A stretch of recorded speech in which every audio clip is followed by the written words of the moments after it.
Good evening, everybody. Hello, hello. Welcome to the Proper Football Podcast.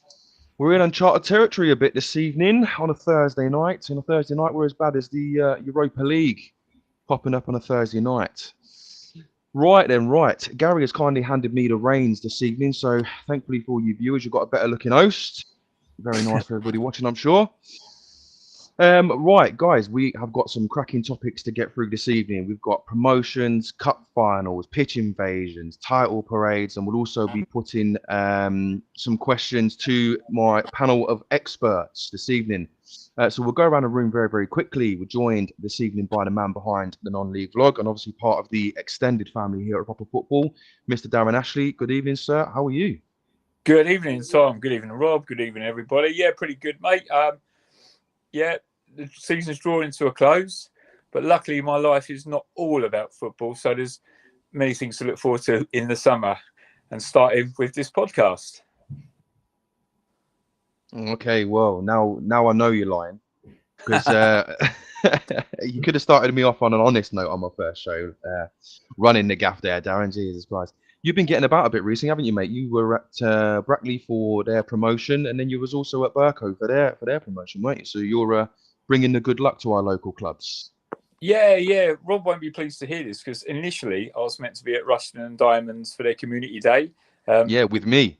Yeah, but I did say if Brackley had any sniff of promotion, I had to be at that one, and they did.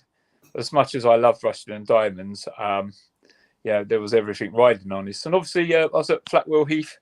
I wasn't. I was at Berkhamsted, Flatwell Heath on the bank holiday, and that was pretty good. But I'm sure we'll touch on that later, mate. Yeah, no, we are going to get there because that was a cracking result for Burco, that one, wasn't it? We're also joined by Mr. Rob Usher, chairman of AFC Rushden and Diamonds. Obviously, a recent visit that we did there, as Darren mentioned, for their community day. That was a cracking day. Rob, welcome to the show, and thank you for joining us, mate. Yeah, nice one. Yeah, cheers for having me on. Yeah, great day when you come down, community day. My favourite day of the year, without a doubt. And yeah, I think, you saw first down there, Tom, kind of what our club is, and what matters to people there. And it was a superb day. Great way to see out, which has been a bit of a stop-start season, but see it out with a win in front of, record attendance for the year was, a lovely way to sign off, definitely. Yeah, it was lovely to be there to take it in, and as you say, in front of a record attendance as well. It was a real privilege and an honour to come down and join you on that, mate. So thank you again for having me, and thank you for coming on the show. Right, we're going to jump straight into a couple of bits and pieces. One that you raised, Darren, obviously before we jumped on the live stream, Europa League.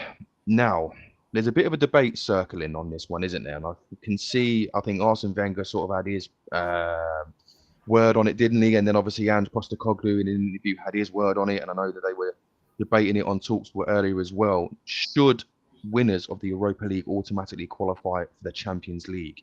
Darren, your thoughts, please. Yes. The reason why, because the name Champions League is such a farce and such a fake. Half of the teams, 3/4 of the teams, aren't even champions. You take Arsenal, they're going to be in it next season. What are they champions of? Nothing. So at least you're going to have a champion of some sort in it.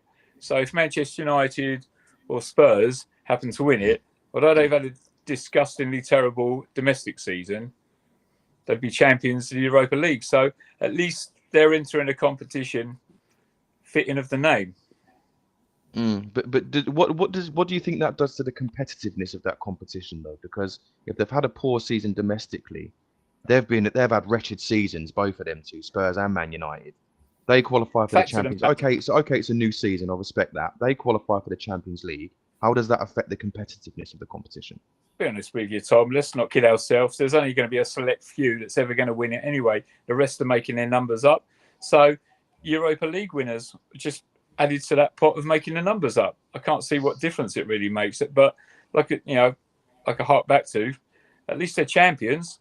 Unlike Arsenal won't be a champion of any sort. If Crystal Palace win the FA Cup, Manchester City won't be a champion of any sort. That's how I see it. Yeah, it's a farce. It's a mockery. the name Champions League anyway. Yeah, no. I completely agree with your sentiments, but I think that's a bit of a wider debate than what we're actually trying to sort of answer. For me, there's certain qualifying criteria. You know, if you finish fifth in the Premier League this season, you're going to be in a Champions League next season, which takes away the whole ethos of the competition, and it takes away the fact that it's the Champions League, as you say. But the debate and the question is, should Europa League winners go up into that competition? I don't think so, because obviously the merit of winning that competition. Okay, you qualify, you win that competition, you're back in the Europa League next season. For me, that's how I feel personally. What are your thoughts on that, Rob? I'm sure you've got a bit of a different take. What are my thoughts? I mean, I will echo some of the Darren said there that, you know, the name Champions League is a bit of a farce anyway, to be honest. Now, what doesn't happen in the top realms of football very rarely affects my life. You know, I'm non-league, I'm diamonds, and, you know, I don't think we'll be in it in the next few years, but who knows? The way it's going, we might be. You know what I mean? Win the exactly. Yes. Win the Hillier Cup and you're in the Champions League. But, mate, there's optimism and then there's delusion. I'm not too sure which side we're on at the moment. Yeah. But do you know what? For me, I'm a little bit. I don't know. I'm a bit of a traditionalist, but it's all money led now, isn't it? I mean, I'd like to see the Champions League being just the winners of every European country going to do battle in Europe, you know. And I like you get them kind of stories where Birmingham is one that springs to mind, where Birmingham went and they won like the League Cup, so they qualified for Europe. In the season they got relegated and they end up playing European football in the Championship. I like them little quirks. I think that's nice, and I think the Europa League, there's a place for that. But yeah, I don't know. And then there's the other one now, isn't there? The Europa Conference. I don't really get what that is. I know they changed all the rules in the Champions League this year. I don't really get that. For me, it should just be the champions of every country go in there and you have a head-to-head. But them days are gone, aren't they? That ain't going to happen. And from a fan's perspective.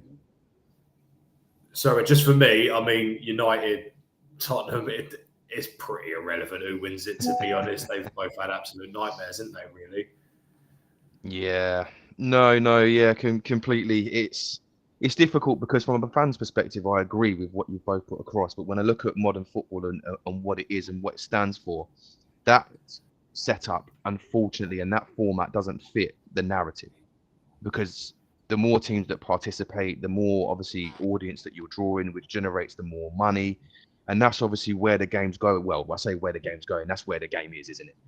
But look, I don't want to spend too much time on that because we can get drawn into a wider debate on how better that money. You know, you're playing all these games on a Thursday, but you know, in 3 separate European competitions, but you can't give a lower league club a replay in the FA Cup because of a fixture pile-up. So obviously, you're completely damaging football in this country in favour of a money spinner in Europe to go and play Karabag or whoever. No disrespect to them, but come on, do we really want to benefit them over our own? Apparently so. But look, we'll move away from that so as to not digress, and we'll jump straight into the comments because we've got a few people on there. Obviously, Gary has jumped in. Evening, chaps. Good evening to you as well, Gary. Good evening, Gareth Williams, who says bring back the old European Cup, UEFA Cup and Cup Winners' Cup. Yeah, that was a fair shout. That was a good little setup back in the day. To be fair, that worked. Why fix it if it's not broken? But hey, here we are. Let's see what Gary else is with there on. Yes, how can it be Champions League when 8% are not champions? Yeah, precisely. Yeah, Gary, echoing your sentiments there. Darren and I completely agree as well. But look, as I say, I've got a bit of footage to jump into shortly. I want to put out huge congratulations to all of those that have achieved automatic promotion in the EFL. Obviously, Leeds United in a championship, they had a huge open-top bus parade, didn't they? And I've heard a few different figures banded around how many people were there. I've heard 150k, I've heard 250k, I've heard 300k. What we know about Leeds, their fan base is absolutely huge, and they're so passionate, right up there with the best in the country. Did either of you two manage to take in any of that at all? Rob? Nah, didn't see it, if I'm honest. I know, obviously, Leeds have had a quality season, and Burnley as well. For me, I think the Premier League's always going to be better with Leeds in it. Yeah, they're one of them classic sides, aren't they? So fair play to them. Their fans are their quality. They're ridiculously passionate, and I think they make the Premier League a better league. So yeah, like fair play to them. Good to have them in there. Burnley as well, superb season. But yeah, no, I haven't seen any of the coverage, but I can picture it. I can imagine it would have been pretty wild. Yeah, it was fair to say that it was carnage over there. Yeah, the amount of people and the stuff that they were getting up to and whatnot. It was actually really nice to see, because Leeds, obviously, we know are a huge club. They're a Premier League club all day long. Yeah. Not just because of the fan base and the size of the club, but also the Premier League themselves would like to have Leeds because of everything that they bring to the table. Another question on that, and it's something we've touched on before. I'll put this one to you, Darren. We know they've got the infrastructure to stay there, but they seem to sort of flip between the Championship and the Premier League in recent seasons. They've got the infrastructure, they've got the fan base, they've got the financial backing. So what do you think that they're not doing currently to keep themselves there longer than what they have? Oh, it's obvious, isn't it? Results on the pitch. To begin with, obviously, Burnley and Leeds thoroughly merited their return because they're the best two teams in the division. But yeah, obviously, I'm not privy to what goes on behind closed doors there. I don't know if it's recruitment. I don't know if it's management. I don't know if it's coaching. But it boils down to the fact the results on the pitch, and that's the biggest thing really to say about it. That's the be all and end all, isn't it? Yeah, no, fair shout. But look, I'll pop this footage up now.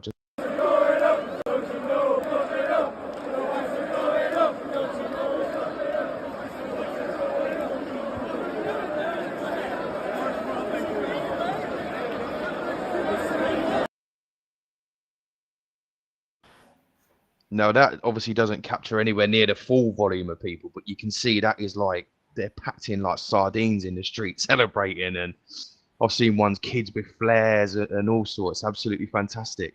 I managed to snare this bit of bonus footage as well of Daniel Farker. Now, he's a character. I like him in his interviews and stuff, but have a look at him here.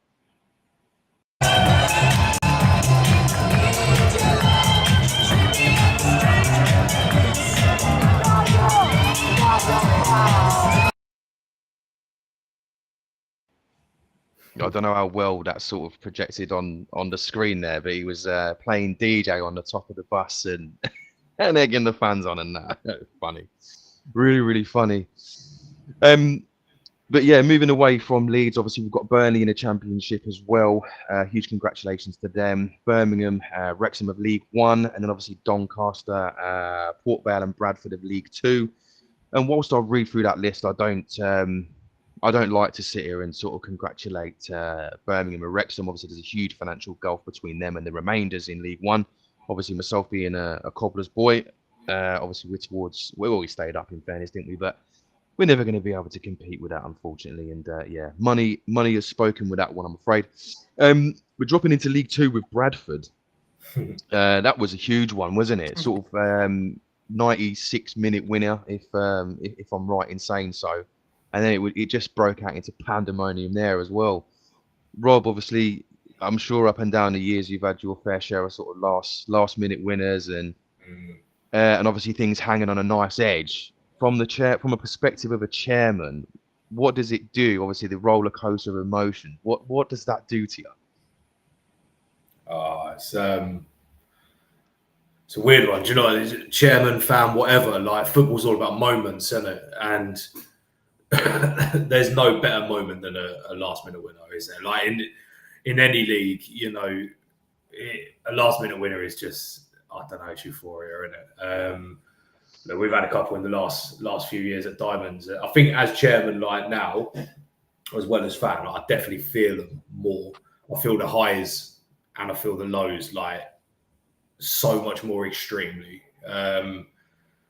But yeah, I mean, for Bradford, they're like they don't come about that often, do they? You know, the last game of the season, everything riding on it, and to get a last minute winner to see your team go up, just absolute bonkers. We talk about Leeds, right? But the same part of the country, like Bradford are a massive club, to be fair. Far too big a club to be sort of down there in League Two, you'd think, really. Do you know what I mean? I remember, you know, sort of teenager, I remember Bradford being in the Prem. You know, they're a big club, man, and they're really a big fan base. And I was working on Saturday. I was driving home from work. I was listening to Talk Sport, and you're just hearing about the pitch invasion. And then I think they had this mad thing where they finally got everyone off the pitch, and then the stadium PA announced the goal scorer, and they all just kind of ran on the pitch again. And I don't know how long it took to actually finish that game, but yeah, like what an atmosphere that must have been. Do you know what I mean? What a moment! Last minute winners. That's what keeps us coming back, isn't it? As football fans, that's what keeps you coming back. Them moments. Yeah, that's it. And it's just like you see them, you see them all over the place. But do you ever feel like that never happens to my club? Do you know what I mean? I don't know. I've been spoiled, mate. I mean, like I say, we had one this year where I think we were 1-0 down in the 88th, and we won 2-1. When we had Andy Peaks at Diamonds for a long time, and he was last minute winner specialist. Like, we've had more than our fair share, I think, at Diamonds over the years. It's amazing. It's amazing. I love it. But coming back to Leeds, because we've got a couple of comments. Gary's been on again saying, obviously, which is obviously widespread and sort of common knowledge. Leeds are backed by Red Bull and the 49ers. He's saying it's not just about what's on the pitch, it's about off the pitch. Are they going to be backed with the money enough to compete in the Premier League? Personally, I think so. Absolutely. They're backed hugely financially. They've always, okay, under different ownership, but they've always competed financially in the Premier League historically. And I think that can kill a club though sometimes. So, like, I'll give examples of when Bournemouth absolutely walked the Championship a few years ago with Eddie Howe, and then they came up, but they retained the core of what they had, of what was so good, and they sort of stabilised for a few years in the Prem. A few years ago, you know, not this time that they're in there, but when they came up the last time, Fulham came up and they signed like a ridiculous amount of players, didn't they? And just kind of broke everything that had got them there. So I think you've got to kind of stick with the boys that have brought you up. Adding key areas, you're always going to have one or two like additional, marquee signings as such. But I think if Leeds think they're going to come, or anyone think they're going to come up and they're going to buy 11 new players and stay in the Premier League, I think you're done. You've got to be building something year on year, isn't you, in football? I don't think they'll do that, because if you look at the squads, if you look at the individuals, and as well the way that they play as a team, there's Premier League quality running through that. When they went down from the Premier League into the Championship, they retained the majority of the core, didn't they? There, and I think the only challenge that they're going to have is, maybe I'm being a bit superstitious, but historically, Daniel Farke obviously came up with Norwich, and he was bouncing and yo-yoing with them. Hopefully, his mindset can be right, and he can get it right this time. He's going to be backed better financially.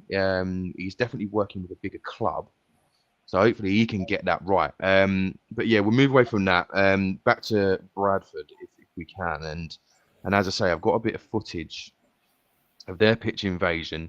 And I think this just encapsulates the sheer size of their club.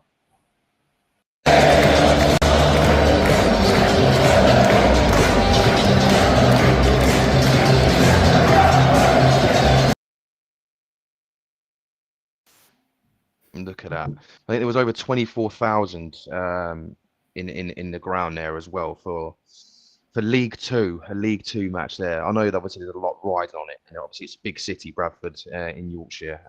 But yeah, to bring those numbers in at that level, that's right up there for me, isn't it? What do you reckon to that, Darren? That's got to be right up there for you as well, surely. Yeah, I love it, mate. I love it. Maybe a bit sentimental reasons, but I think within the next few days or something like that, it's the 40th anniversary of the terrible Bradford fire. You'd be too young to remember that, Tom, but that was beyond ghastly. I'm aware of it, but yeah, it was awful. I don't know if you've ever even seen footage on YouTube of how quickly the fire spreads. It's so sad. So anything Bradford, how Bradford have rebuilt even from then is just amazing. I was delighted to see it.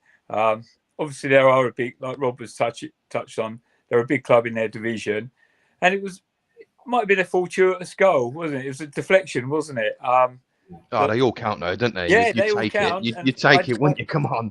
I don't begrudge them one bit, mate. I think it's amazing where they've, the heartache they've had to go through, albeit 40 years ago. Like Rob said, getting into the Premier League, getting up there, getting back down again. The show got a bit of guts, didn't they, that club? And good for them. Yeah, echo those comments. Good for them indeed. Huge congratulations to them. Obviously, there's still a lot for grabs in the Football League as well. Sort of playoff semis and finals coming up, and I'm just going to pop up the fixtures for that here. So obviously in the Championship, we've got Sheffield United and Bristol City. That kicks off at 8 o'clock this evening. Sunderland, Coventry as well. How do we see those going, Rob? First and foremost, Sheffield United, Bristol. Who do you fancy there, mate? Well, Sheffield United, I mean, I think they finished over 20 points ahead of Bristol City, didn't they? So you've got to back Sheffield United, but I don't know, Bristol City got the momentum, they've got nothing to lose. So maybe the other tie is the more interesting one for me. I think again, two good traditional clubs. I've got a bit of a soft spot for Sunderland, if I'm honest. I'd like to see Sunderland do it. I like Coventry as a club and I like their fan base. I've got a bit of an issue with Frank Lampard, if I'm honest, but I would prefer the winner to come from the other set there. What's your problem with Lamps? He's not a getter, in fact, is he? I think if his name's Frank Lampard, he doesn't get the opportunities in football that he's had, and I don't really think. I agree with that. Warren keep getting jobs. But I like Coventry as a club. Again, I remember Coventry being in the Prem, some fantastic players coming through there. So I'd be pleased if either Sunderland or Coventry went up, to be fair. Yeah, I feel like sort of the historic clubs, the founder members, certainly of the original Premier League, they're sort of on the upward rise. Coventry is obviously Bradford there, Leeds going back into the Premier League as well. And it's nice to see those clubs that have gone through that sort of turmoil coming back up the pyramid. Obviously, you've got Reading there as well. Good season for them. After they're going to exist next season, they're just happy to exist, let alone finish where they did in the league. So it's really, really good. It's really, really good to see those more traditional clubs coming back up. That's good. But as I say, we've also got League One. So let me just pop that back up there now. Stockport, Leyton Orient, Charlton, Wycombe. There's a lot of money. There's a lot. Again, it does my head in because there's a lot of money sat in there, and that's why they're there. Stockport, but Darren, I'll come to you, mate. What do you reckon on League One, buddy? Who you reckon? Okay. Just a quick fact I read earlier talking about the Championship. Bristol is actually the biggest city in England never to have Premiership football.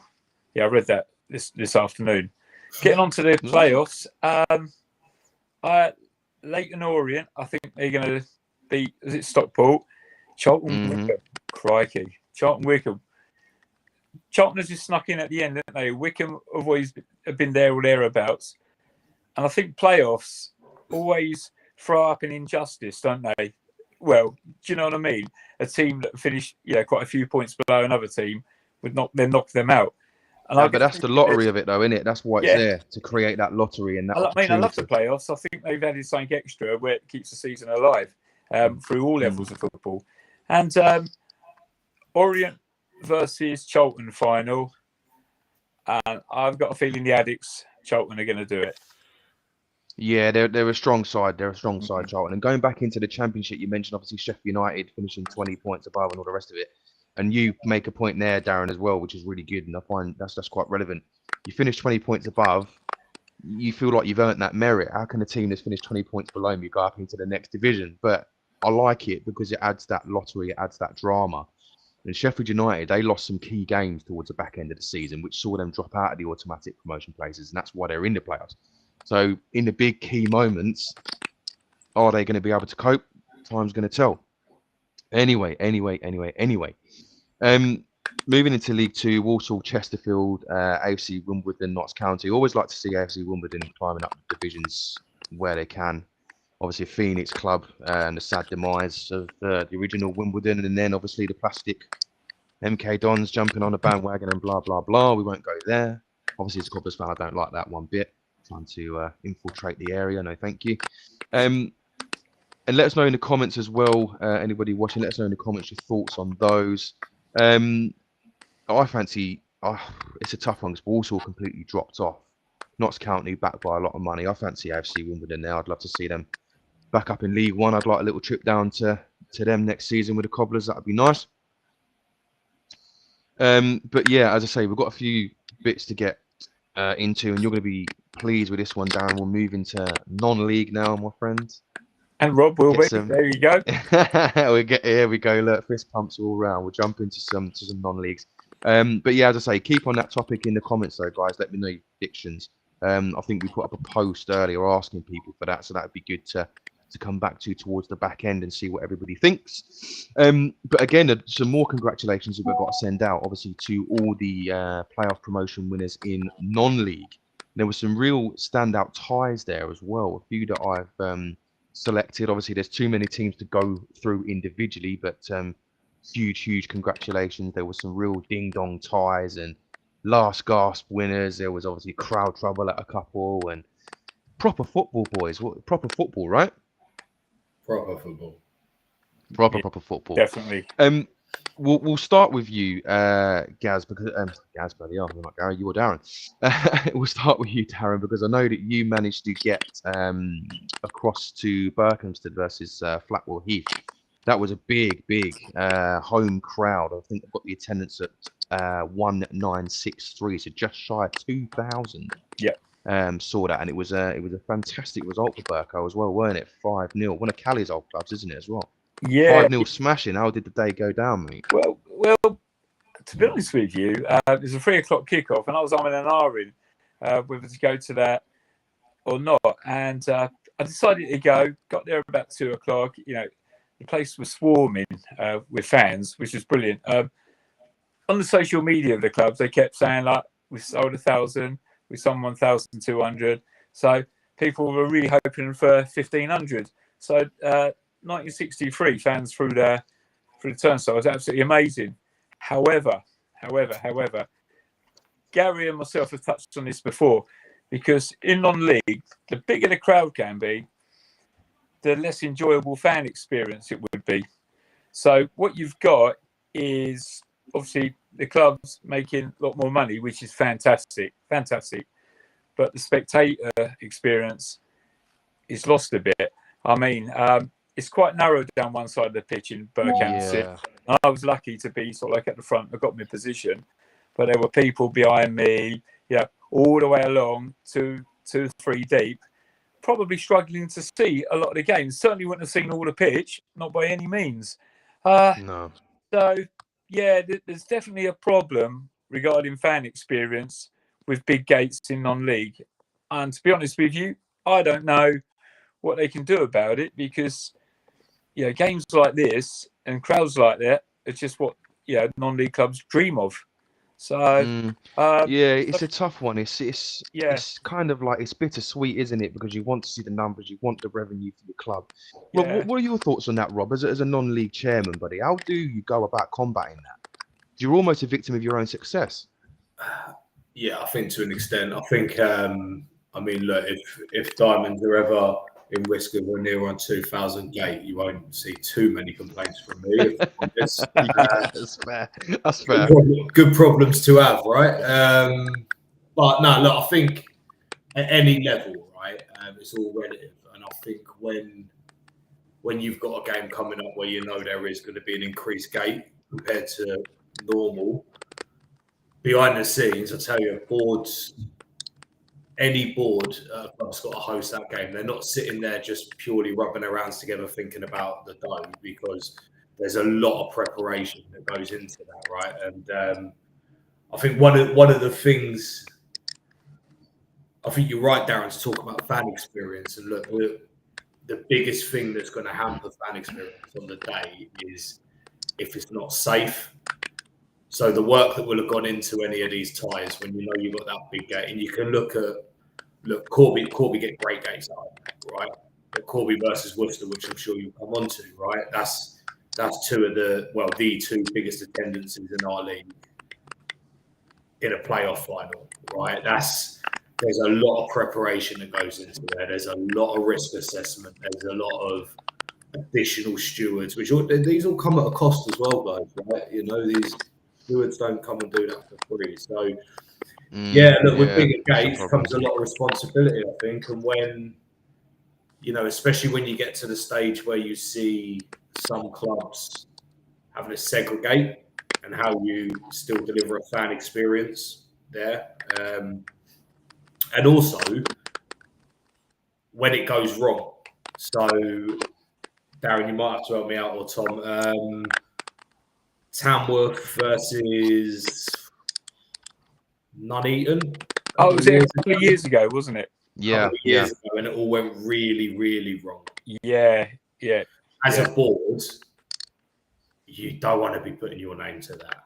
No way. No. It's about the preparation. So look, the enhanced gate is superb and it's fantastic revenue, but you've got to get it right. You've got to deliver it. And I think that's the most important thing. Safety first, fan experience, and then what's left profit-wise, then you celebrate that. But I think they're all good points, and you made the key point there about obviously the segregation. You start doing that. Obviously, it does happen. Obviously, like National League level and such like it has to because of the numbers. But you start to do that, and then that just sort of takes away the whole ethos of what non-league is, isn't it? Non-league for me and going to them sort of games is about being able to be free.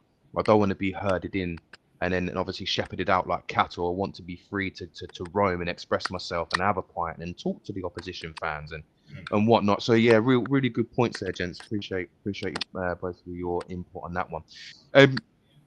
Obviously there are a number of others, a couple that I picked out if I can find them. I'm just going to pop that up on the screen. Hopefully that's visible enough for everybody.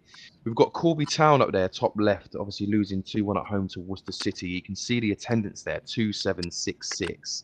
And I've got a bit of footage that I'll pop up, reference that in a moment as well. That seemed, from people that I know personally that were there, they've advised that all went down okay in terms of the fan experience. Obviously there was a bit of trouble and such like, which I know the club are dealing with and what have you, but in terms of the fan experience, I heard that was really positive.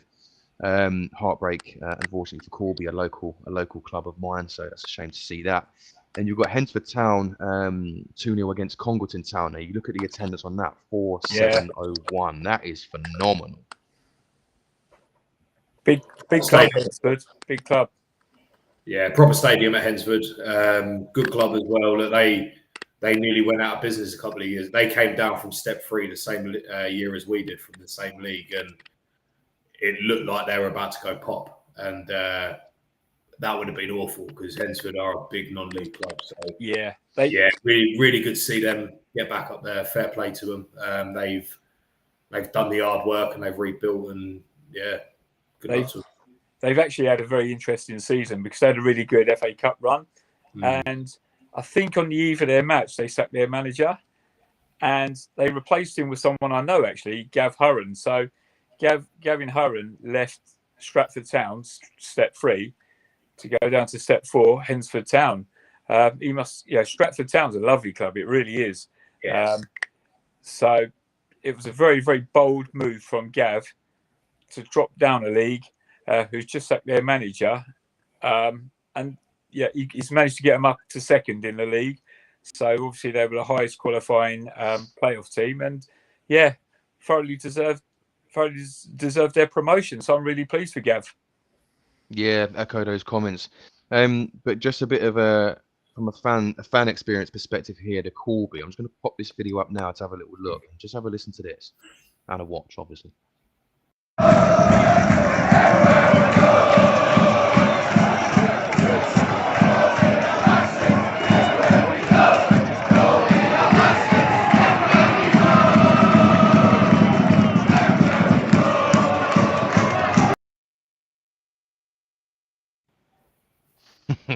Party atmosphere there. That's That's quality, that is. I like that. Really, really like to see that. Good party atmosphere, and you get that coming into this part of the season. Obviously, it's heartbreak for some, it's jubilation for others, but the experience as a whole is Yeah. phenomenal, isn't it? I love this. It's a love hate. I love and I hate this time of the season because I know now we're going to go obviously a period of time without any football, and it's kind of like, you know what I mean? But look, there's still plenty to take in. There's still plenty to take in. As I say, you've got obviously National League playoffs coming up, and you've got the National League North and South. Some huge names in there as well. There's going to be some big attendances there for sure. But I just want to come to you before we touch, Rob, briefly, mate, because you've obviously got a really good inside track and can provide us with a real insight as to what the goings on are for a modern day chairman, if you like.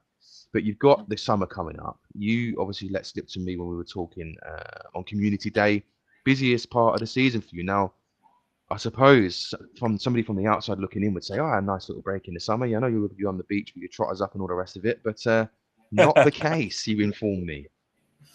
Nah, not so much. This is where the hard work really starts, to be fair. So, I mean, this season was a little bit different as it ended because, you know, sort of 4 or 5 games from the end of the season, you know, we were safe, we weren't going up, we weren't going down. And so you sort of just kind of seeing the season out a little bit, which, Daz, you were close to it last year, polar opposite, right? Where we had kind of, the big run in and, you know, heartbreak and then followed by potential jubilation and, just like madness. Crazy. Yeah, it was a mad season. So this year, it's. I think everyone around the club was kind of ready for the end of the season, and you know it felt good.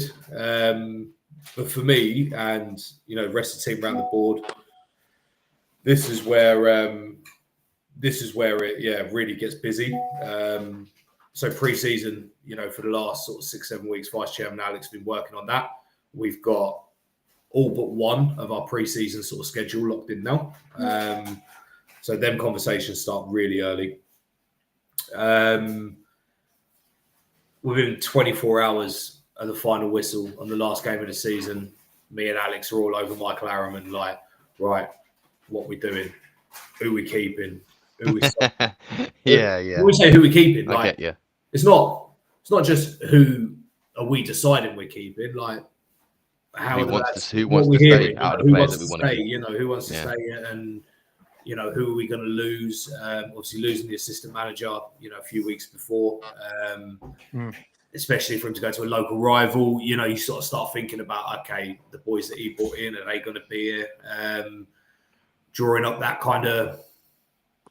Remember when you're a kid, and you put circles in the Argos book in the run up to Christmas. That's kind of what me and Alex are like on Twitter now. Like, what about him? What about him? Can we call him? Can we speak to him? So look, we're having really good conversations about rebuilding that squad. I mean, this morning, 9:30, I was in a meeting with a potential new commercial partner. So we've got all of them renewals to do. All right, because on Wednesday next week, I sit with the finance team and we start looking at the budget for the season. Well, what underpins the budget? That's underpinned by what we can do commercially, how many season tickets we can sell, a new kit to launch. And there's just all of these things which you got to get all of your ducks in a row, because basically all of that feeds into the hard work we do now, feeds into what season we're going to have. Now I could pluck a number out of the air and say that's what we're going to give weekly budgets to the manager, but that's where clubs will come unstuck, right? You know, our budget will be based on what we know we can do commercially, what we know we can sell through the gate, what season tickets we can get. And you know, you look at them pre-seasons and you go, well, look, we want a good test of opposition. We want the ability to play some academy players. We want the ability to play some trialists, but also we want some competitive games. Then you add to that when we're at home, we want to be commercially successful. So you want to have pre-season games that will draw in a gate. It's non-stop. And then with that, you've got the league AGM, which is any chairman, any secretary in non-league will tell you it's a nightmare. So for me, 14th of June, I've got to drive. Me and Alex got to go to Blackpool. You know, That's all right. Have a little go on the old Big Dipper while you're up there. Yeah, I know. Job's a good one. I've got to take a day off work on the Friday to drive up to Blackpool to put myself into a hotel. And listen, every secretary and every chairman will be paying for that out of their own pocket. We're on our way, aren't we, Tom? We're coming. Yeah, absolutely, mate. There's Absolutely. 2 tickets spare, lads. There's 2 tickets spare. So get on the Guinness train, boys. 100%. Yeah, so look, it's constant, mate. And you know, when I look at it already, we're looking at pre-season starting before the 1st of July. We're sat a week into May now, so we've got 4, 5, 6 weeks before we're there, and we're trying to sign forms with players, and pre-season starts, and we go again, right? So it doesn't stop. It doesn't stop. Yeah, go on. Sorry, Darren. Yeah, it was just interesting because obviously you were talking about the recruitment and stuff like that. So obviously Michael will have an idea who he wants to keep, who wants to go. You and Alex have got to think about the budget as well, and I guess it's a balancing act, sort of like, you know, you give a little and take a little, I suppose, don't you? It is a little bit, but the other thing, probably the biggest shock to me in the time, you know, the few years now that I've been doing this is power shift between players and managers, right? So any manager that rings any footballer in non-league today, that footballer has told 10 different managers he's there on the first pre-season training. They're all playing you off. Do you know what I mean? I can get this, I can get this here, I'll do this, I can get that. And it's a game. It's a game. And then as pre-season goes on and boys haven't signed forms, the negotiation weakens and weakens and weakens. So that lad who you ring tomorrow and tells you he's got 300 quid at your rivals, he will ring you back 10 days before the start of the season and he'll come in for 100 quid. And it's who do you spend on because they're part of a key part of what you want to do? Who do you let play? You know, and there's a lot, honestly, there's a lot to it. Right now, players hold all the cards. And as time goes on, they drop one and they drop another and they drop another. And because at the end of the day, first game of the season for us is 9th of August. And every lad wants to be in the starting 11 somewhere. So it's business. It's just business at the end of the day. So I get you, man. I get you. It's fun. It's interesting, but it's been eye-opening to me. You know, this is like my 3rd close season now, so I know a little bit more than I did a couple of years ago. And it's all learning. It's all everybody's learning as they go on, and like you say, there's so many different sides to the game. Obviously, that the general sort of onlooker doesn't get to see. So it's really, really good insight there, Rob. Appreciate that, mate. Mark has been on. Mark, remind me, you're Nuneaton, Mark, aren't you? If I remember correctly. They're locking in their friendlies there, Rob. It sounds like he's offering you out there, old boy. Oh, Mark, do you know what? That'd be amazing. I don't know if Alex has reached out to you, to be fair. That would have been a great show because you guys have got a superb following. That could be classy. That could be like the proper football derby, couldn't it, really? Obviously, good relationships with both of the clubs. Yeah. Step 4 v step 5. Yeah. Mark, you should drop me a bell, to be fair, mate. Well, I think we have still got one slot. So what a game that would be. I'll be going to that one. Yeah, I'll be seeing you, mate, for that one, 100%. Yeah, there you go. Instigated by proper football. Proper football is the plug. Proper football. How about that? Love it. But look, really appreciate that insight, Rob. As I say, mate, we're moving away from that. We're going to touch now on the playoff situation in the National League and then obviously the North and South. Some huge games, some huge names in there as well, man. Just it's phenomenal, really, how these clubs are even non-league clubs. It's bonkers. Obviously, looking at Rochdale there against Southend United. Obviously, Southend well documented what was happening with them. And that was obviously looking like they were going to go prop, and obviously then they were saved, and they're sort of climbing their way back up now. So it's fantastic to see them in that position. They're coming up against Rochdale, obviously huge name historically, a long-standing football league club, and then obviously Oldham and Halifax down there as well. 2 other big names. There'll be big crowds at each of them, no doubt. And then dropping down into National League North and South for the finals. You've got Scunthorpe, Chester. Obviously, Scunthorpe. They obviously dropped out into the National League, didn't they, from Football League 2? I'm not going to go there with It was how Scunthorpe. Yeah. you 7-0. know what I'm referencing. I'm not going to go there and 7-0. my personal feelings. I want them to do well because the fans deserve it. But yeah, how that happened and why that happened, I suppose we'll never know. But yeah, that was heartbreak for me. So Scunthorpe, we'll move on and we'll leave them alone. Obviously, Boreham Woods, Maidstone United there as well. Two other big names. There'll be big crowds there. Staggering. There'll be some staggering numbers, and hopefully we'll be jumping on the show next week or whenever to report on those numbers. But the question that I wanted to put out to both of you guys reference the playoffs. Now, obviously, at certain steps, it's played where the home advantage. So obviously, dependent on the position you finish in the league, you get home advantage, obviously, for your semis, and then there's a home advantage to somebody for the final as well. Now, I understand, obviously, that's reward for the position that you finish in. Do we like that or don't we? Do we want that at neutral grounds? Darren, your thoughts? That's a really good question, Tom. Very good. Crikey. Let me think. Okay. Like you said, it rewards the best placed league team. It's certainly a day out still for the away fans because it's not on their ground. It's nice and convenient for the home fans. Everything should be geared up for a home win. Not always the case, obviously. But the problem is sourcing a ground, isn't it? Because while these playoffs are going on, the Football League season, I'm assuming you mean a Football League ground, don't you? Well, yeah, effectively, because if you look at the Vase and the FA Vase, FA Trophy, that's Wembley. I know Yes. they're cup finals, completely separate entities. Yeah. So obviously, But playoff final is a cup final, no? Yeah, the Football League season's still going on, and to try and get a venue at quite short notice would be really, really tricky. To be honest with you, it's all about, I don't know, is it all about for the fans the day out or winning the damn thing? And if it's about winning the damn thing, you want home advantage all day long.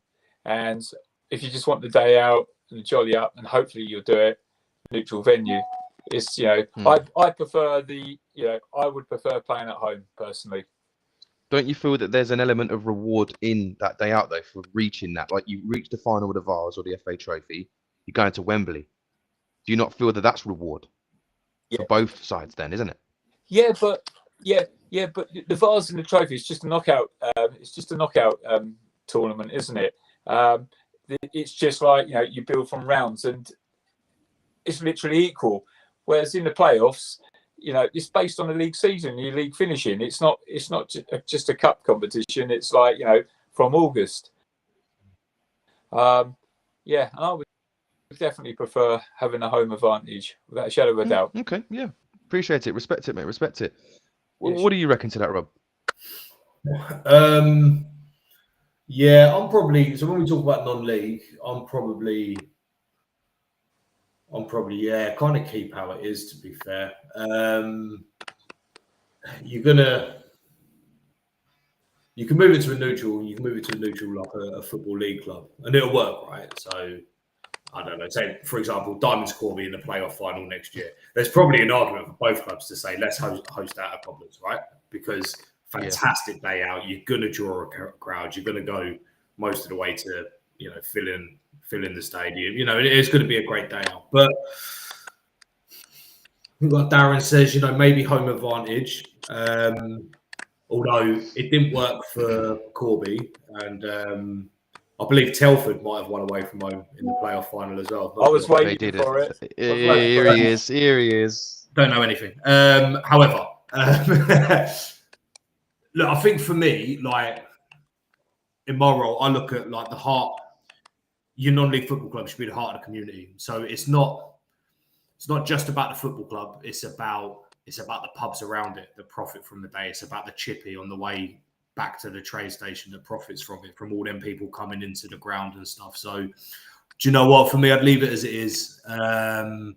I think cup finals are different. Cup finals should always be a neutral ground, of course. But yeah, for the playoffs, home advantage. I know, like the higher you go, it's a bit different in the Football League. It's all Wembley in it because obviously they need to fill out Wembley.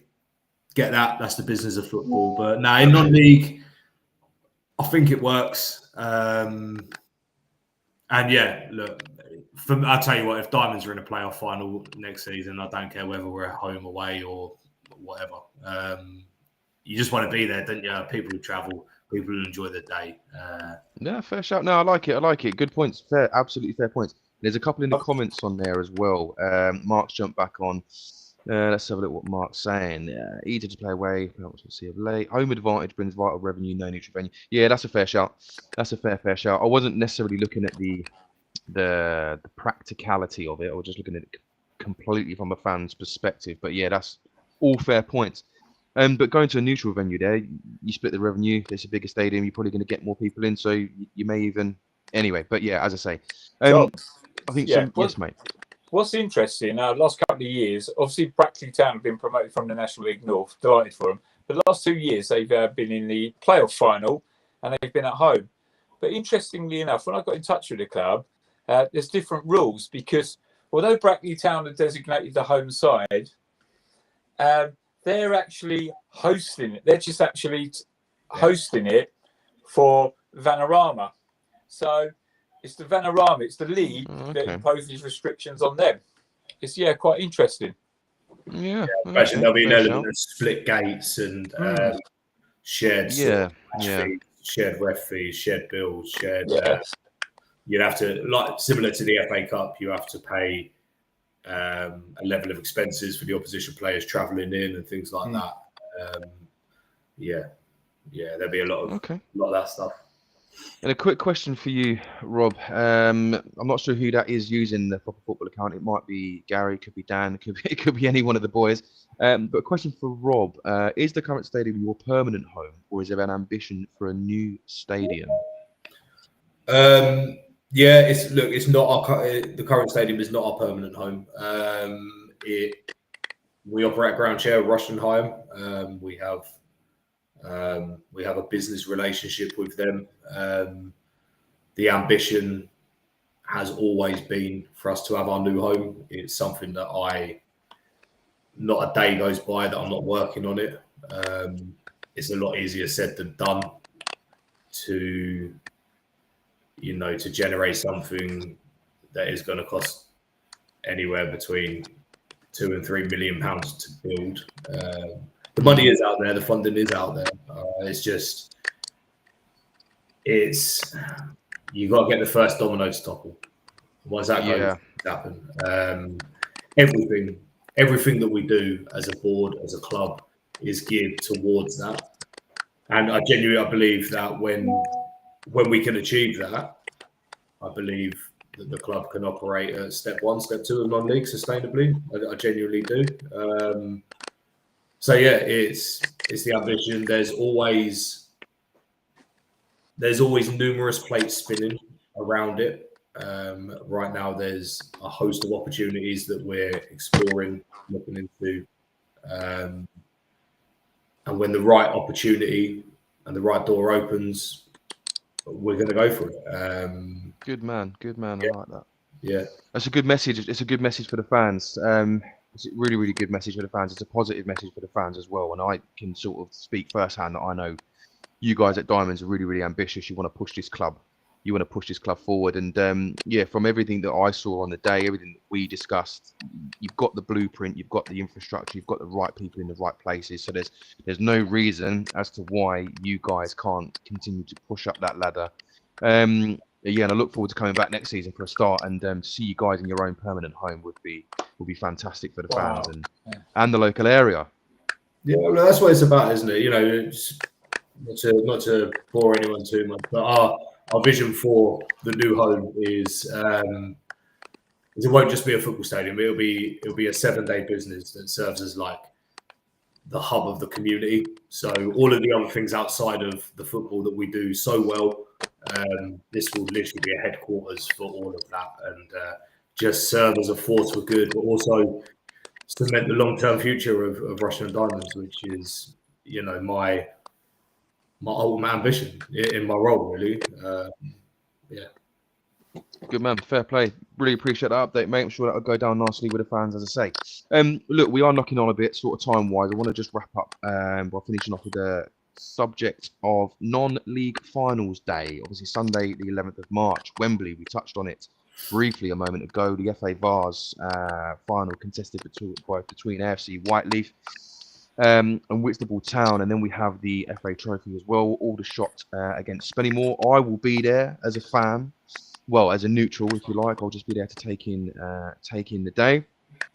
Yeah, no media duties for me, unfortunately. So you're not going to see me stood on the side of the pitch at Wembley. But one day, you never know. You never know. But I wanted to talk about Spennymoor on the journey that they'd been on. Darren, I know you've kept relatively close to this. You sort of follow everything non-league to the letter. I know that, my friend. Now, because they beat Rochdale and Sutton United on their way through to the final, didn't they? Both teams are a step higher. Yeah. And I think the magic of the cup is alive. What do you fancy them? Do you fancy them on Sunday or what?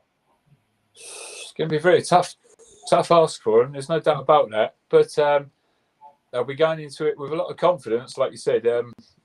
Beating teams from steps above. In a one-off game, anything is possible. We've seen it before. You know, my local team, Brackley Town, they did it, albeit a few years ago. They were like a division lower, and they beat Bromley on penalties. That's all. I'll say that's all they have to do. I'll simplify it. But 90 minutes, extra half an hour. It's not like it goes to a replay where the cream usually rises to the top. It's a one-off. Anything's possible. They'll be bringing a big support down. I know that from the northeast. And good luck to them.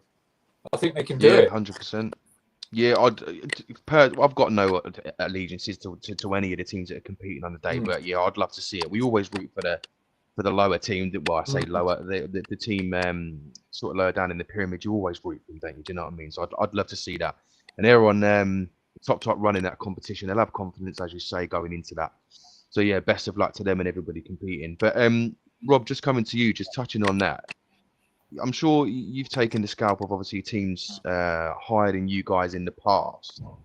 Those one-off games can sort of just throw up those results. How do you sort of go about masterminding that type of victory? Because theoretically they should be better equipped, they should be better prepared. How do you go about just getting that belief into the players and into the club to pull it off? I don't know, mate. To be honest, I mean the cup competitions have been not our best friend really in recent years. With the old club, we went up the leagues and third round of the FA Cup a few years in a row. Went up to Ellen Road, went to Bramall Lane. Leeds and Sheffield, massive clubs that we've spoken about tonight. Great memories of that. But I think that's the beauty. I said earlier about football's about moments, right? And that is the beauty of football, is that it's 90 minutes, right? And anyone can beat anyone, can't they? And it's in a cup final especially, it's I don't know, like the underdogs go there and they got nothing to play for. The bigger team, they've got all the pressure on them. And I guess do you know what? It's the mental element in it of who holds their nerve and sticks to the game plan. But that's the beauty of it, isn't it? I think as well, I'll just say as well, I think non-league finals day at Wembley is superb. I think it's such a good thing to have 2 games there. Every club who enters it as well, a lot of people involved in non-league will know this, but every club that does enter gets 2 tickets to it. So, I mean, we give them to some volunteers every year. I think the lad George you spoke to, Tom, who's our stadium PA, gives his dad a going. Sweet. Yeah, so every year we just reach out to volunteers and ask if anybody would want them, anybody want to go. I think last year we sent 2 first aiders. It's a lovely gesture that is, mate. Yeah, it's quality day for people, absolutely quality. And do you know what? Like for them teams that are playing there, mate, non-league, you're a non-league footballer. I don't know.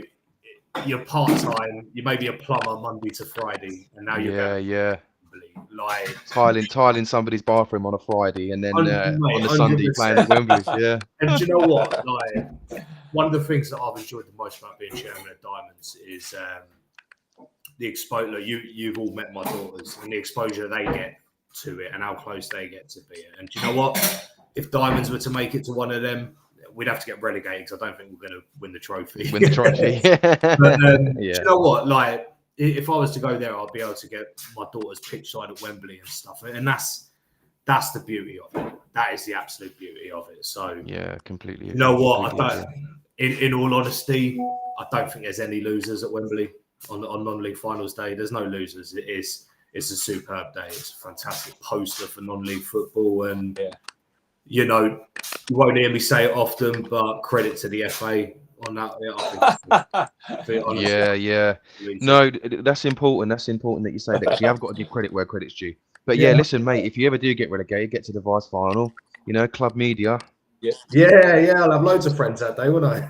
Yeah, give a guy a shout, you know what I mean? Listen, remember me.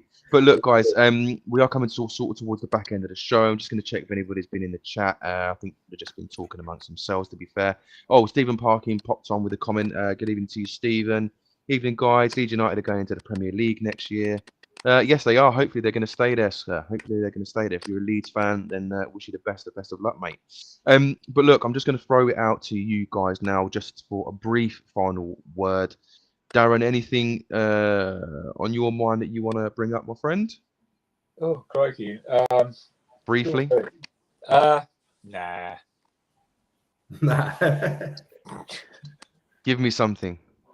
Give me something. Give me a question then. I'll answer it. You know me. Okay, well, we'll go on to a bit more personal about what you do, obviously separate to football then. You obviously do your non-league vlog? Yes. Next season, what are the plans for you? Oh, well, I've got a few, before I start next season, I've got a few pre-season plans in mind. It's all about interviewing young heroes, players who potentially have gone to a big club from a non-league club, but I want to keep the ethos as non-league. I met the Brackley Town chairwoman, chief executive, a lady called Janine, on Tuesday, and I've hopefully lined up an interview with her, what goes on behind the scenes. I'm more than happy to do something with Rob as well, because although I've spoken to Rob plenty of times off camera, there was a couple of things that I didn't realise tonight listening to him. It's been really interesting. So yeah, I'm always interested in Rushden and Diamonds, as you guys know. Yeah, I think you showed me an interview between you. You had hair in the last time we interviewed you on camera there, Rob. Yeah. This is what happened to you. Don't become a chairman. Yeah, don't get. There you go, evidence. But look, anything from you, Rob, at all, my friend? No, I don't think. I think that football seasons are long and they're hard and they're tough, and you know there'll only be one team who wins any league in the country, right? But behind that, behind every campaign in non-league is an army, an absolute army of unsung heroes who keep non-league football running. And look, we're all here because we all know the beauty of non-league football. And I think we're in a bit of a blessed period where I think more and more people are giving it a try and exploring. So you know what? I would just say to all volunteers at all football clubs, like, thank you for what you do, for keeping this beautiful part of football running. And to anybody involved in their non-league club, just take the time to also say thank you to your volunteers, because without them, you ain't got a club. It's Respect. and so to all volunteers, enjoy your summer, because there's plenty of work to do next year. Yeah, you'll be there front and centre cracking the whip, I'm sure, mate. But look, thank you very much to both of you for joining me this evening, and to everybody that's watched along as well, especially those in the comments. Some really good topics of discussion there. But look, Rob, mate, thank you again for having us when I came down to see you, buddy. We look forward to continuing to follow your journey. Huge congratulations again to everybody that achieve promotion. Good luck to all those in playoffs. And I'm going to be at Wembley on Sunday for non-league finals day, and I cannot wait. But to everybody watching along and our followers, wherever you may be, whatever you do, enjoy your football, stay safe, and we will catch you on the flip side. Gentlemen, if you both want to stay on after I've run this, we'll catch up. But guys, catch you next time, and thank you very much, everyone. Cheers.